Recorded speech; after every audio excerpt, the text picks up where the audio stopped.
Okay, these are the directions for the art book pattern project. If you notice that the directions have all the steps kind of laid out there, we're going to first start with some horizontal lines, some vertical lines, add some circles, kind of map everything out, and then color everything in so that our finished product for our art books, now this is our art book here, and we're going to take notes inside throughout the semester. The pattern is just the outside cover. Okay, so let's begin. So I have my blank art book, and remember, if you mess up during this process, just come get an extra cover to staple on later. We don't want to waste a bunch of paper if you mess up and want to start again. I just have a pencil, a ruler, a couple of circle making devices, and some colored pencils for when we're all done. So I'm going to try to make this as quick as possible, just going through the steps. So step 1 just says draw at least 5 horizontal lines from end to end that cover the entire book. Be sure horizontal lines do not cross each other. So notice that all the horizontal lines here do not cross each other. They all just go right to left all the way through. So starting over here, and it's kind of neat when you don't stagger them. I mean, when you don't make them perfectly straight across, just kind of stagger them. Sometimes you have to stop at the staple, continue across, and I'm just going from end to end, the whole entire book. The book is opened and not folded in half yet. There's 4 lines, 5, and there we go. So 1, 2, 3, 4, 5. Notice they do not cross each other, just like that. Step 2. We need 5 vertical lines. So those are lines that go straight up and down. And again, at least 5. Don't go crazy with too many.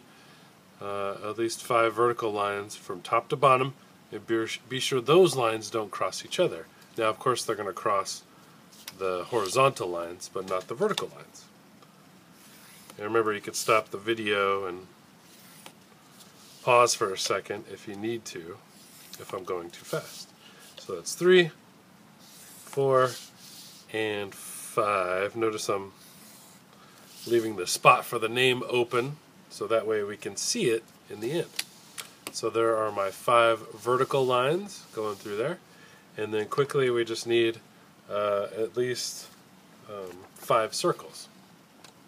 So here we are with the circles, 1, 2, 3, 4, 5, although for some reason there's only 4 here, but there are 5 in this step. Circles can cross each other or go off the page or be inside of each other, so you can break all the rules with the circles. So I'm just using this lid here, holding it steady. I'm going to make one there, and I'm going to have one maybe go off the page here, so it's kind of neat to look at. Don't need to press too hard, just in case I want to change things later. And then maybe I want a bigger circle here, so I'm going to use this cup.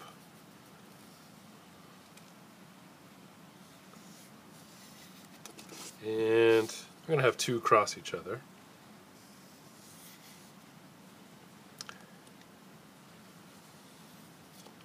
And for some reason I'm just going to have another little one going off the page here. Okay, so that's about where you should be at with your at least 5 circles. We don't want to overdo it and busy the whole thing out. But as you look at it, you may notice, like, maybe I need one right here to kind of cover that space up. But if you go overboard with the circles, you really get too busy. It really does look nice in the end when you limit yourself. There's 5 circles here. So now the next step is that we very lightly, even if you're going to have it multiple colors later on, just think in terms of black and white at first, and then later you can choose the color pattern. So you can see there's just little X's. It says using a pencil, mark an X to map out the checkerboard pattern before coloring them in. So X blank, so black, white, black, white. So how we do that is I draw the X so that I can erase it easier later. If I draw this big heavy X, then it's just going to mess me up later, and I'll be able to see it through the color that I draw later. So if that's black, then this is white. If that's black, then this is white. If that's black, then this is white, right? See, even Mr. Gledhill messes up every now and then. So there we go. And then just go on the next row. So if that's black, then this is white. And again, black, white, black, white. This little area's got to be black. The same as this one over here, because they have to be diagonally black and white. Don't let the circles throw you off. It just kind of is an opposite. Because if this is white, this has to be black, or else you wouldn't see it. It would just be all white or all black. So just go through, and what you could do is, once you've mapped out your black and white areas, then you could go through your neighbors, just trade with your neighbor, or ask your teacher to take a look at it. But better to use your neighbor, because the teacher is going to be busy checking other people and re-explaining things.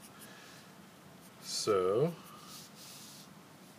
I'm just going to finish this up quickly. And I've done this a few times. As you can see, I still make mistakes every now and then.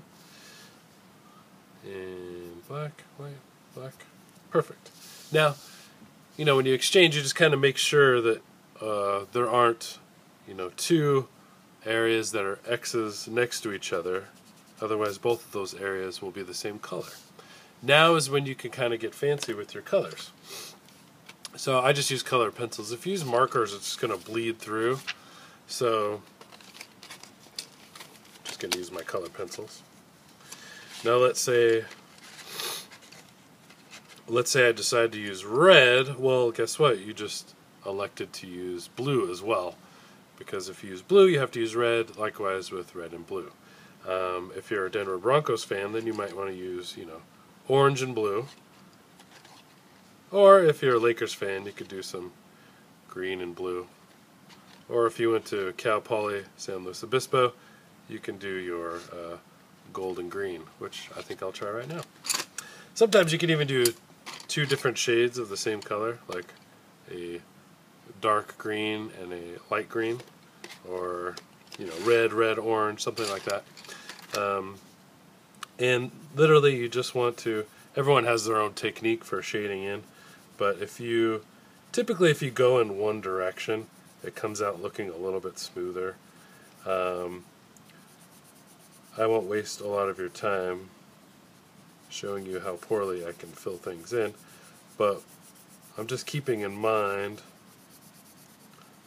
that I can go in and darken it later. And then if that's green, then this is green right here. I could do a pattern where it's different inside of the circles, but it all has to follow a pattern. You can't just arbitrarily choose colors, right? Because then there'll be no pattern.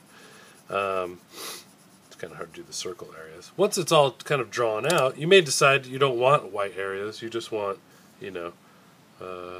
two different colors. Or what doesn't work is if you try to do three different colors outside of the circles or inside of the circles.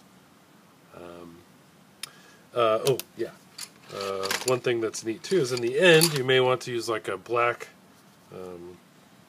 color pencil and sort of like accentuate the lines, perhaps kind of make them stick out. It's up to you, but all that's really required is that you create a pattern, and there's the black and white pattern on the example there. But if you just look at the grading rubric, it's just very basic, like time and effort, use of material. Did you use the proper materials, or did you, I don't know, fill it in with a rock or something? Cleanliness, it's free of smudges and extra things that weren't accidents. Accuracy, like did you follow the pattern properly? And you get all those correct. You get 4s, and then you get a 16 out of 16. So that's it for the pattern project. So have fun, good luck.